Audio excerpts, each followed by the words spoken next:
everybody, how's it going? So, I was looking back at my videos and I noticed I haven't really done any videos on comparisons. I may mention it here and there, but I haven't done a dedicated what's the difference between Norway and US. So I decided I'm going to start trying to make some of those videos the more I get out and integrate it in the public, especially once I start working. I'll be able to do another video on that. But today I wanted to do one on the differences between grocery stores between the US and Norway.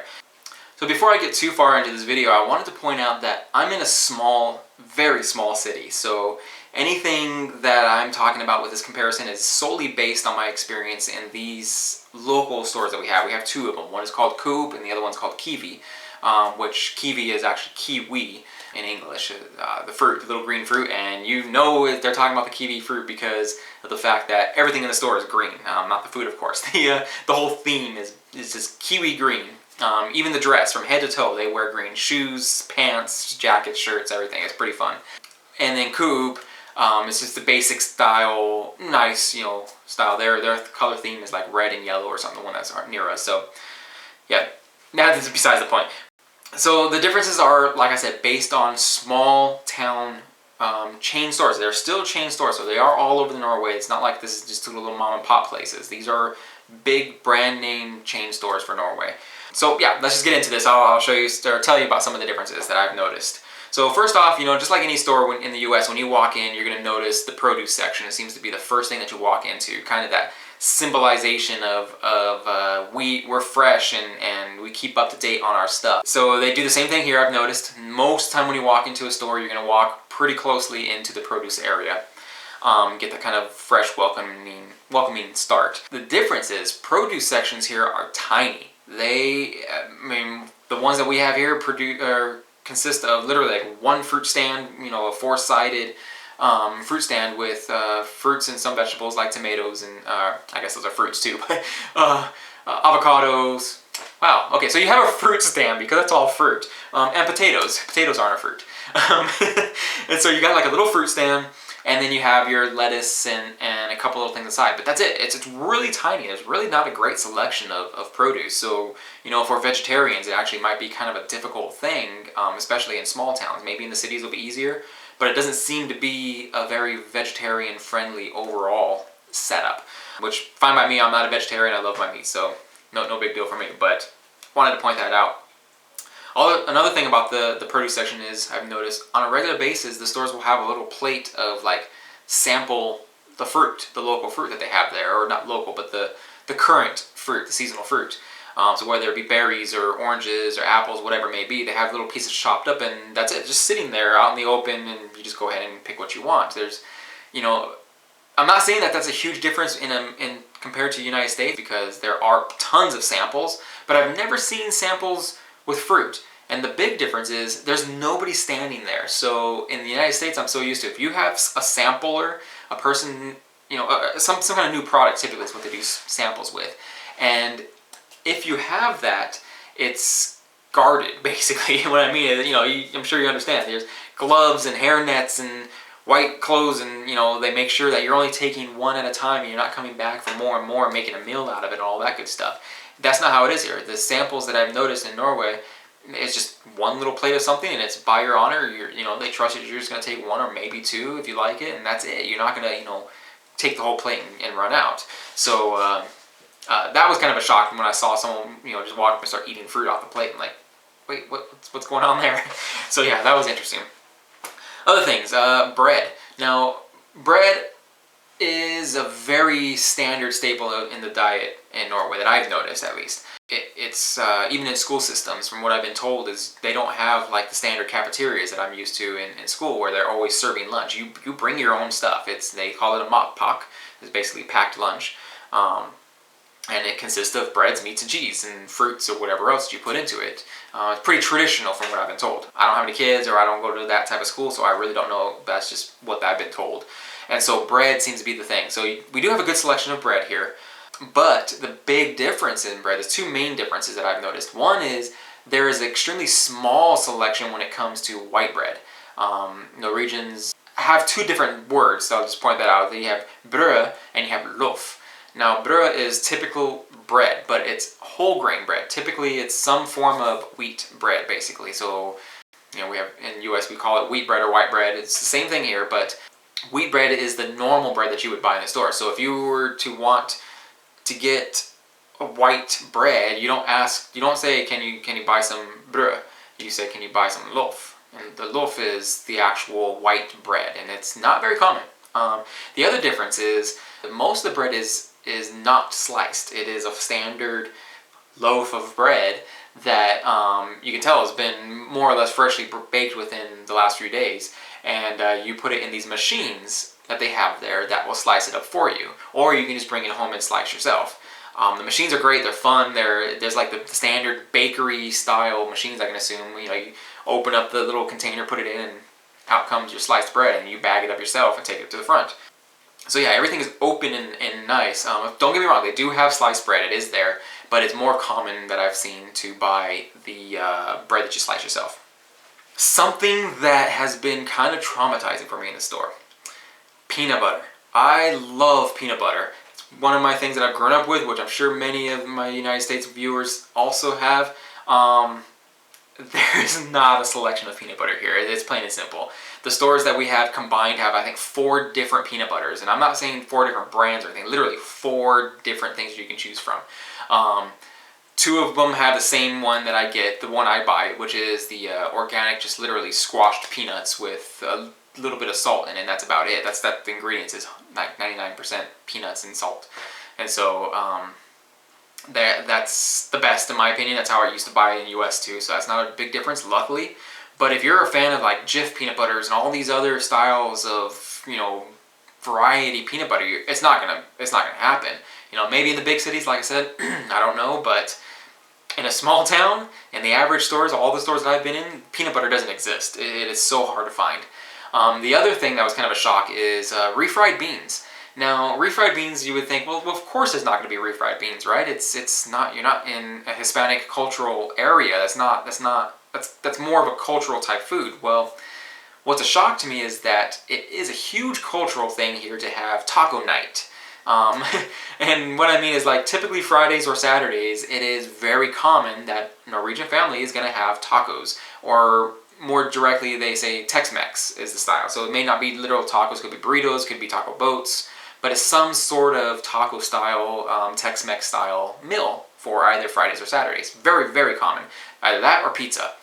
And so because of how strong Tex-Mex night is, or taco night is for Norwegian culture, I'm so surprised that there is only 1 can of refried beans that I have seen at any store. And it is a brand, I think it's El Paso is the brand. They taste great. They're wonderful beans, actually. But it's this tiny little, like, 6-ounce can. And that's it. That's it. I've never seen any other beans in all the different stores I've gone to, including others out of our city stores.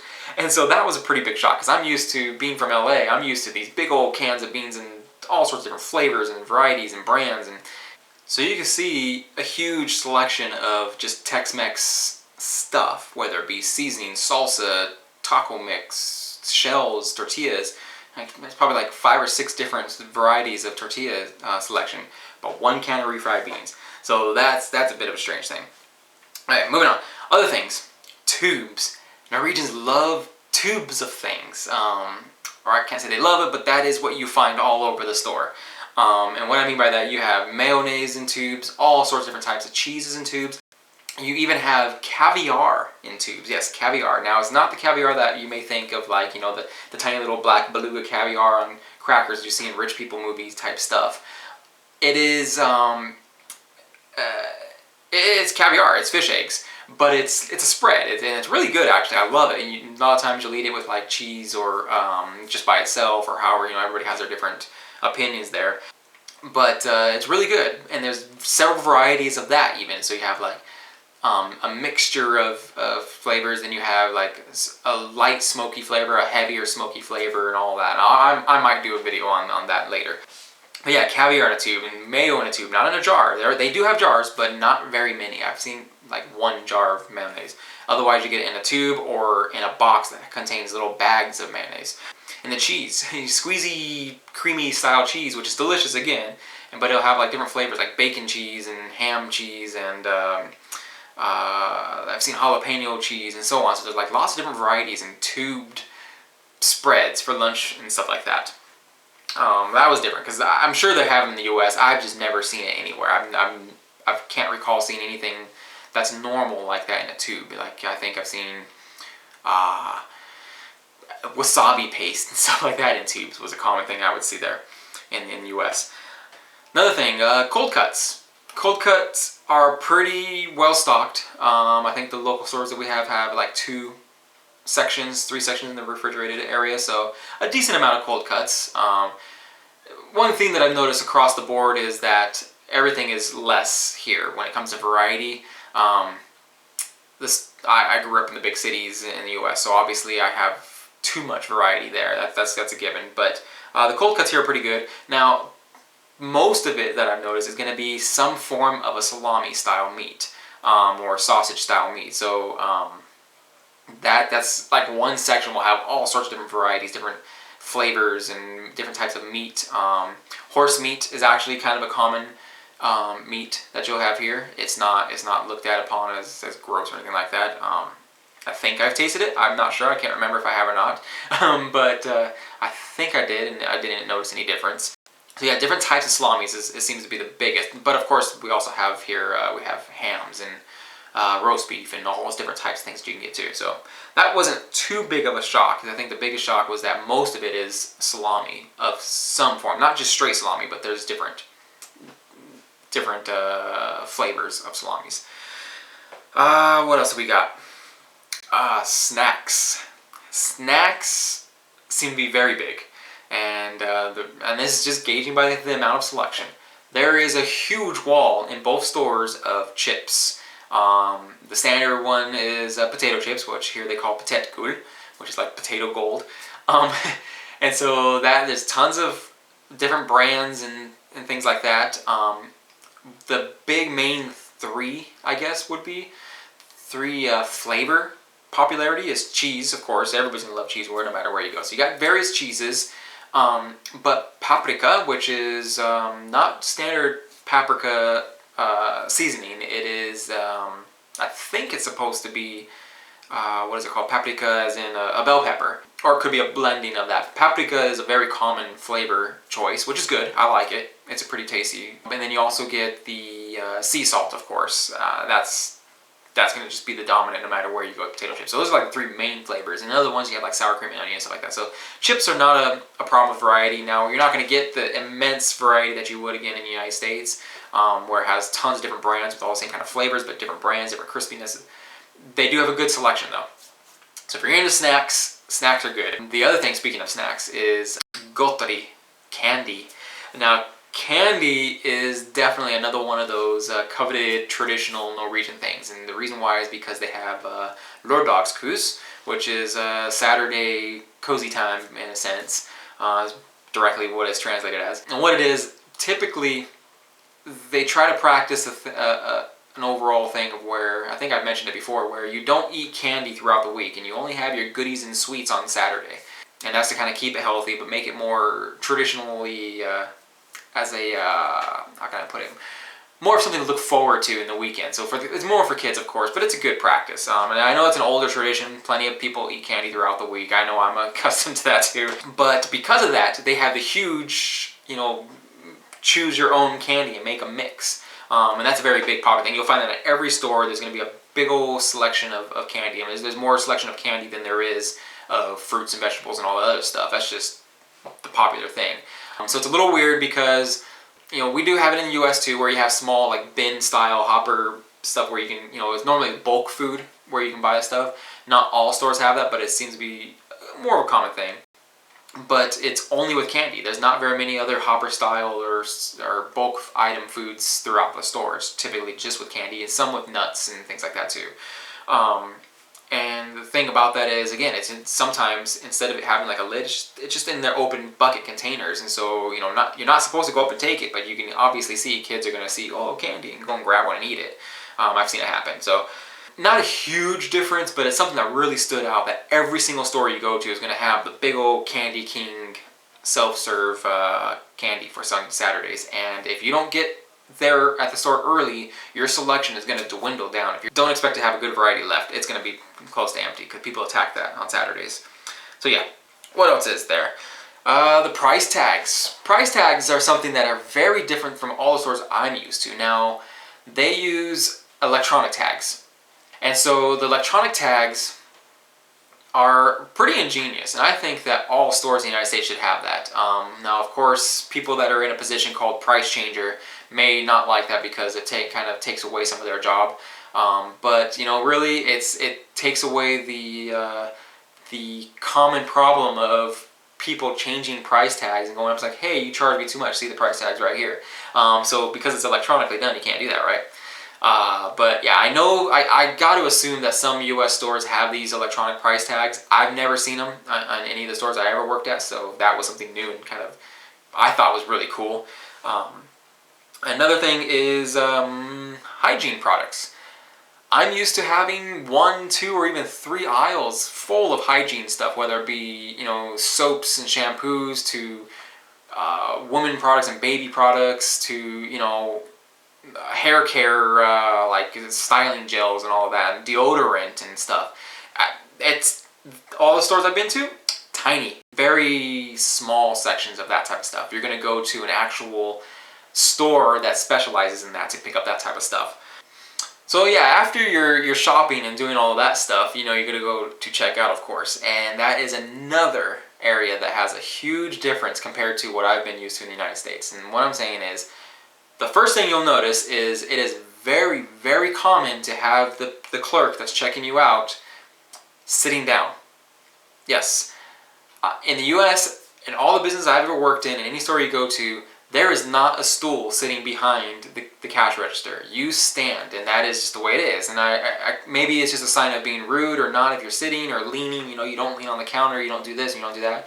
In Norway, they're a lot more health conscious, and what that brings out is, you know, there's no need for you to be standing for 6 hours plus on your feet the entire time. You sit down and relax. It's better for your back, it's better for your legs, and so on. And then when you need to get up and jump and do some work, you're already rested. You've had your breaks in a sense. So yeah, the clerks sit. You know, they're not sitting obviously when they're out stocking shelves doing all the other stuff. They run like crazy and they hustle and bustle, and it's great. They're on top of things. But when you're being checked out, they sit there and they don't say much. It's not very traditional in Norway to have small talk anyways. So, you know, if you have questions, they're going to answer your questions and stuff like that, of course. But basically, you're going to have your main things that they're going to say to you. They'll probably say hi. That's common. Now check it out. They'll ask you if you need bags, because bags are not free. You got to pay for bags, every bag you want. So they'll ask you how many bags you want. So they do that. And they will tell you the price, of course. And that's about the gist of the conversation you're going to have with the average clerk. They're not being rude about it or anything like that. That is just the way the culture is, and that's how it is. So for an American, especially a United States American, we are extremely talkative when it comes to strangers, especially in the checkout line. And it doesn't seem to be the common thing here. That was kind of a shock to me because I'm so used to saying, hey, how's it going? How's your day? And blah, blah, blah. You know, whether or not it's fully sincere or not, it's just something friendly that we do as US Americans. And so that was a huge cultural shock for me. The other thing is, after you're done paying and all that, you still have to go over to the end of the aisle and bag your own groceries. Now, I know some stores in the US have that where you bag your own stuff, but there is no option. That you are bagging your own groceries. There's going to be a belt with a divider down the middle, so they pull the divider over and your stuff goes down one side, and when you're done, they slide the divider over. Now the new people's stuff is going down the other side, and they both meet at the end of the aisle there, so you need to bag your stuff up and move before the next person comes in. Because otherwise your groceries are going to get mixed up, or they're going to stand there waiting. It's like, hey, what are you doing? Why are you taking so long? So if you're expecting kind of chit-chat with someone that you ran into, you better be bagging your groceries while you're chit-chatting, or bag and then go and talk as you're walking out the store, because you must bag your own groceries. That was interesting because I'm so used to the grocers doing their own thing. They bag, they put it into your cart, and you know, you're on your way. So yeah, don't expect it to happen. Don't stand there waiting for them to bag your stuff, because it's not going to happen. And yeah, that's about it. Actually, no, one more thing. Medicines. Now, traditionally here, medicines, you're going to be going to a pharmacy and get that, whether it be standard over-the-counter stuff or obviously prescription style, you have to go to the pharmacy. But there are some things like, painkillers and, Advil, that type of thing, although they're different company names. Ibuprofen and those type of little things. You have to get them from a vending machine in the store. You cannot and you will not find anywhere on the shelves where you can just pick up Tylenol, for instance, and bring it to the cash register. You cannot do that. What you do is you go to these little machines and you select on a touch screen what kind of medicine or whatever you would want to get. And then you take that, you pay for it, then they give you another special receipt that you go and scan on this vending machine thing that's on your way out, and that dispenses whatever product you purchased. That's good in a way, because you don't have to worry about anybody, stealing, I guess, medicines and, getting that stuff, because even over-the-counter stuff, they have OD issues and all that type of thing. So that's kind of cool. Not really a shock or something I was like, wow, that's so weird. I think actually that's how the US should do it, I think, because it's pretty smart. Certain things that can be dangerous like that, I think that's a right move. Anyways, that's my first time doing a full-blown comparison video of local differences. And yeah, hopefully it wasn't too overdone or too long for you. I know it's kind of a long video as it is now, but I wanted to do that. I wanted to get that out. Hopefully it was interesting, educational, and answer some questions about what could be different and what to expect if you come to Norway, whether it be on vacation or to live. So yeah. Thank you very much for watching. Thank you for sticking through with me. If you liked what I'm doing and want to see more, give me that thumbs up. Let me know that you like this video. I still plan on doing a couple more, but those thumbs up really give me the encouragement to continue on and get them out sooner. Also subscribe if you haven't already. Give me a subscribe. That way you can see what's coming up. And yeah, until next time, don't forget to leave any comments, questions down below. Please, they're helpful. I like them. I try my best to read every single one and respond if I can. Yeah. And so thank you. And until next time, holla bra.